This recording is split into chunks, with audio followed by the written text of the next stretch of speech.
Good evening student. आज बेटा हमारा दूसरा टॉपिक है यूपी ट्रिपल सी पैट का। क्या था बेटा, कल पढ़ी थी हमने भारतीय पुस्तकें एवं लेखक। तो बेटा उसमें हम आगे बढ़ रहे हैं पार्ट 2 में। सबसे पहले पढ़ेंगे बेटा हम कालिदास जी की पुस्तक। किसकी पढ़ेंगे? कालिदास जी की।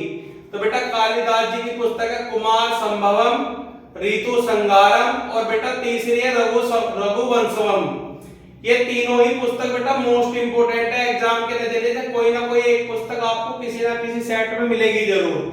कालिदास को बेटा भारत का शेक्सपियर भी कहा जाता है हिंदी का। क्लियर है बेटा?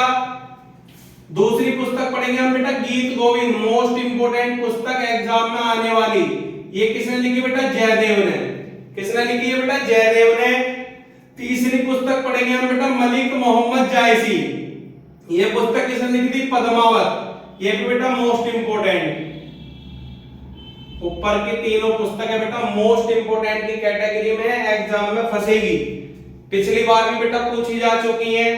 इसके बाद बेटा पुस्तक है आईने अकबरी और बेटा अकबरनामा। दोनों ही किसने लिखी है? अबुल फजल ने। किसने लिखी है बेटा? दोनों ही अबुल फजल ने लिखी है। तीसरी पुस्तक की बात करूं तो बेटा ये है साकी सबद रमैनी। साकी सबद रमैनी बनकर बनता है बेटा बीजक। क्या बनता है? बीजक। और बीजक की रचना किसने करी है? कबीरदास जी ने। किसने करी है बेटा? कबीरदास जी ने। मोस्ट इंपोर्टेंट पुस्तकें हैं। किताब उल हिंद पूछे तो बेटा ये लिखी है अलबरूनी ने। डिवाइन लाइफ पूछे तो बेटा शिवानंद ने। गोदान गबन कर्म भूमि रंगभूमि गोदान गबन कर्म भूमि रंगभूमि तीनों ही पुस्तक किसकी है बेटा? मुंशी प्रेमचंद जी की है। किसकी पुस्तक है? मुंशी प्रेमचंद जी की। और बेटा यहां नोट करो ये है मंगलसूत्र। ये बेटा इनका अधूरा उपन्यास है। किसका? मुंशी प्रेमचंद जी का अधूरा उपन्यास है मंगलसूत्र। इसके बाद बेटा कितनी नावों में कितनी बार। क्या है बेटा पुस्तक का नाम? कितनी नावों में कितनी बार। किसकी है बेटा? जैनेन्द्र अज्ञे। किसकी है? अज्ञे। अज्ञे मतलब अज्ञात, इन्हें भी ज्ञात नहीं है कितनी नावों में कितनी बार घूमे हैं। अगली पुस्तक है बेटा पल्लव और चिदम्बरा। और पल्लव और चिदम्बरा किसने लिखी है बेटा? पुस्तक सुमित्रा नंदन पंत। इसके बाद देखो बेटा कुरुक्षेत्र और उर्वशी, मोस्ट इंपोर्टेंट। किसने लिखी बेटा? रामधारी सिंह दिनकर। किसने लिखी है? रामधारी सिंह दिनकर। चंद्रकांता पूछे तो बेटा देवकी नंदन खत्री। चंद्रकांता पूछे तो बेटा देवकी नंदन खत्री। देवदास या चरित्रहीन पूछेगा तो क्या आंसर लगाओगे बेटा? शरत चंद्र चट्टोपाध्याय। कैसे याद करोगे? शरत लगा लो। जो देवदास है ना वो चरित्रहीन है। क्या है बेटा? वो चरित्रहीन है। क्लियर है? नोट करो इसे।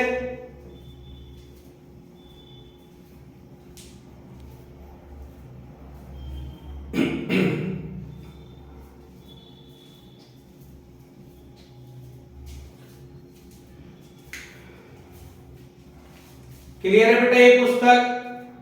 एक बात और बता दो बेटा, फालतू चीजें पढ़ने से कोई फायदा नहीं है। पिछली बार के पेपर उठा के देख लो। इन्हीं सभी पुस्तकों में से आपको पुस्तक मिलेगी जो कल पढ़ाई है और जो आज पढ़ाई है। पढ़ाने को मैं तुम्हें 150 पुस्तक लिखा दूं और आना उसमें से कुछ नहीं, तो उसका क्या करोगे? समय खराब और कंटेंट फंसेगा भी नहीं। जितनी पुस्तक लिखा रहा हो बेटा इससे बाहर कोई पुस्तक नहीं जाएगी। तो बेटा इन्हें अच्छे से आप लोग याद कर लेना। एक पुस्तक लिखो बेटा द डार्क रूम। क्या है बेटा नाम? The dark room. Malgudi days. और एक है बेटा द गाइड माई डेज। किसकी पुस्तक है बेटा ये तीनों? तो ये तीनों पुस्तक है बेटा आर के नारायण। किसकी पुस्तक है बेटा ये? आर के नारायण। और बेटा ये हमारे भारत के पहले दलित राष्ट्रपति के रूप में भी जाने जाते हैं, आर के नारायण। क्लियर है बेटा? इसके बाद पुस्तक पढ़ेंगे हम बेटा the golden threshold. Most important की कैटेगरी में है द गोल्डन थ्रेशोल्ड। और एक है बेटा द ब्रोकन विंग्स। दोनों ही पुस्तक किसकी है बेटा? ये दोनों ही पुस्तक किसकी है बेटा? श्रीमती सरोजनी नायडू। किसकी है बेटा? श्रीमती सरोजनी नायडू जी की पुस्तक है। और बेटा श्रीमती सरोजिनी नायडू को भारत कोकिला के नाम से भी जाना जाता है। किस नाम से जानते हैं बेटा? भारत कोकिला और Nightingale of India, Nightingale of India के नाम से भी जानते हैं। और बेटा ये उत्तर प्रदेश की पहली महिला राज्यपाल है और बेटा भारत की पहली महिला राज्यपाल बनने का श्रेय भी किसे दिया जाता है? सरोजिनी नायडू को। भारत की भी पहली है और उत्तर प्रदेश की भी पहली है। उत्तर प्रदेश में एक कांग्रेस अधिवेशन होगा बेटा कानपुर में 1925 में, उसकी अध्यक्षता करेगी। तो क्वेश्चन बनेगा बेटा आपका मॉडर्न हिस्ट्री से कि भारत की पहली महिला जिसने कांग्रेस के अधिवेशन में भाग लिया, पहली भारतीय लगाकर पूछेगा तो श्रीमती सरोजिनी नायडू और पहली महिला पूछे तो श्रीमती एनी बेसेंट। क्लियर है बेटा? इसके बाद हम आगे पढ़ते हैं। कुछ पुस्तकें और है बेटा जिनके बारे में आपको जानना जरूरी है। जैसे मैं आपको the wealth of Nations, the wealth of nation कब लिखी गई बेटा? 1776। और बेटा एडम स्मिथ इसके लेखक हैं। कौन है बेटा? Adam Smith. एडम स्मिथ को बेटा फादर ऑफ इकोनॉमिक्स के नाम से भी जानते हैं, फादर ऑफ इकोनॉमिक्स, अर्थशास्त्र के पिता। और बेटा एक अर्थशास्त्र किसने लिखी थी? चाणक्य ने। एक अर्थशास्त्र पुस्तक किसने लिखी थी बेटा? चाणक्य ने लिखी थी। इनको ही कौटिल्य कहा जाता है। मोस्ट इंपोर्टेंट पुस्तक है, 15 भागों में विभाजित थी। क्लियर है बेटा? नोट करो।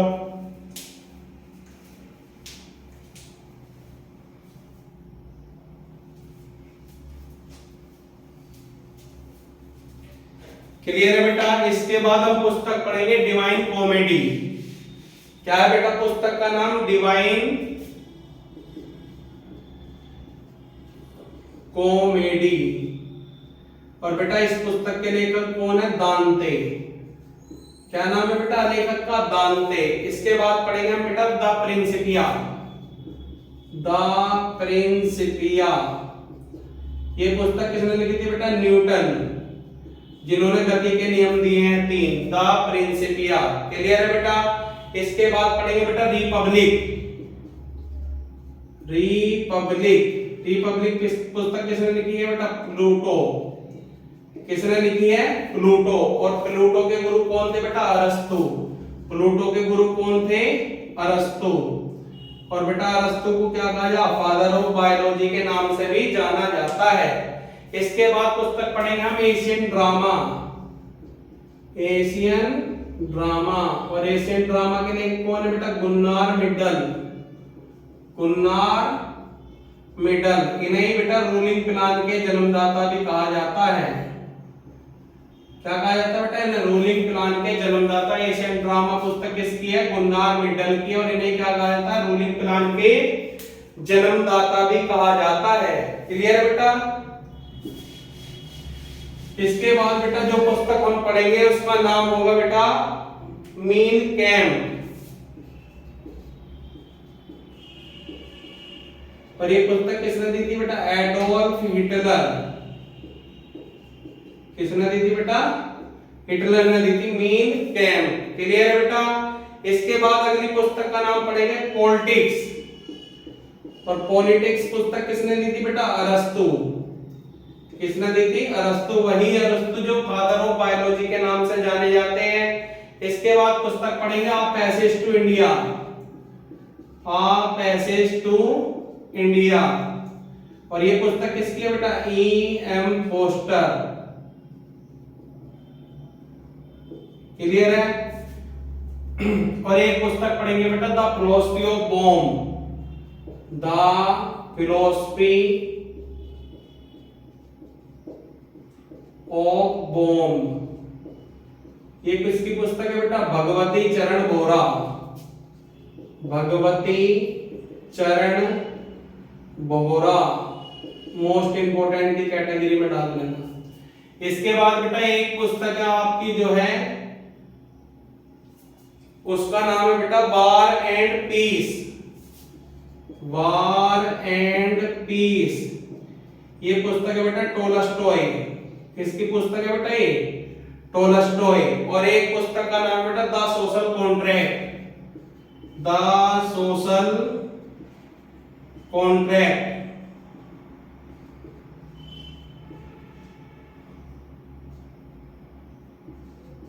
ये बेटा रूसो की। किसकी पुस्तक है? Rousseau, the great philosopher Rousseau की। क्लियर है बेटा? और एक पुस्तक पढ़ेंगे हम द प्रिंस। क्या नाम होगा बेटा पुस्तक का? The Prince. और बेटा इन्होंने लिखी थी मैकियावेली। कौन सी पुस्तक लिखी थी बेटा? मैकियावेली। मोस्ट इंपोर्टेंट की कैटेगरी में डाल दो। द प्रिंस किसने लिखी थी बेटा? मैकियावेली। और इसकी तुलना करी जाती है बेटा चाणक्य के अर्थशास्त्र से। इसकी तुलना बेटा चाणक्य ने जो अर्थशास्त्र लिखा था उससे तुलना की जाती है। किसकी बेटा? मैकियावेली की। क्लियर है बेटा? इसके बाद बेटा अगली पुस्तक का नाम है the history of the second world war. क्या है बेटा? The history of second world war. The history of second world war किसने लिखी थी बेटा? Winston Churchill. क्या नाम था बेटा इसका? Winston Churchill. इसी महोदय ने महात्मा गांधी को अर्धनंगा फकीर कहा था। अर्धनंगा फकीर किसको कहा था बेटा? इन्होंने महात्मा गांधी जी को। महात्मा गांधी जी को अर्धनंगा फकीर कहने वाले व्यक्ति का नाम क्या? Winston Churchill. क्लियर है बेटा? और एक पुस्तक का नाम है a tale of two cities. A Tale of Two Cities। क्या नाम है बेटा पुस्तक का? A Tale of Two Cities। और एक पुस्तक है ओलिवर ट्विस्ट। ओलिवर ट्विस्ट ये किसकी पुस्तक है बेटा? दोनों, ये दोनों पुस्तक जिसकी उसका नाम है चार्ल्स डिकिंस। Charles Dickens. और एक लिखना बेटा आप लोग जो है मैं नास्तिक क्यों। मैं नास्तिक क्यों सरदार भगत सिंह जी की है। किसकी है बेटा? सरदार भगत सिंह जी की है मैं नास्तिक क्यों। डिस्कवरी ऑफ इंडिया पूछे तो बेटा Pandit Jawaharlal Nehru. Discovery of India अगर पुस्तक पूछे तो पंडित जवाहरलाल नेहरू। क्लियर बेटा? ये पुस्तक है बेटा और यही पीटी में आप लोगों के आएंगी। फालतू कंटेंट पढ़ने से कोई फायदा नहीं है। कुछ चीजें बेटा एग्जाम में छोड़नी भी पड़ती हैं, ठीक है, पर मैं ये बता रहा हूँ पिछले पेपर का एनालाइज कर लो, सब कुछ कर लो। इन पुस्तकों में से एक पुस्तक बाहर नहीं है। आपके एक नंबर की जो पुस्तक आएगी स्टैटिक जीके की वो यहीं से आएगी, या दूसरी बात करंट की पुस्तक आएगी तो करंट वाले टॉपिक में आएगी, लेकिन स्टैटिक जीके वाली पुस्तक इससे बाहर नहीं जाएगी। इसे अच्छे से रट लो। क्लियर बेटा? स्टैटिक जीके के जो 10 नंबर हैं उसका पूरा कंटेंट मैं आप लोगों को पढ़ा दूंगा पहले ही जल्दी जल्दी करके, लेकिन पढ़ाऊंगा वही जो एग्जाम में आएगा। और आप ध्यान रखना इससे ज्यादा आपको पढ़ना भी नहीं है, आपकी इच्छा भी स्वेच्छा है, आप ज्यादा पढ़ो कम पढ़ो, लेकिन मैं बता रहा हूँ कि सिलेबस बहुत ज्यादा है, सिर्फ वो पढ़ो जो एग्जाम में आना। ये 10 नंबर में वादा करता हूँ कहीं बाहर नहीं जाएंगे, यहाँ से बाहर कुछ नहीं जाएगा। आप लोग बस अच्छे से इन्हें रीड कर लो, अच्छे से नोट्स बना लेना, ठीक है बेटा? Thank you.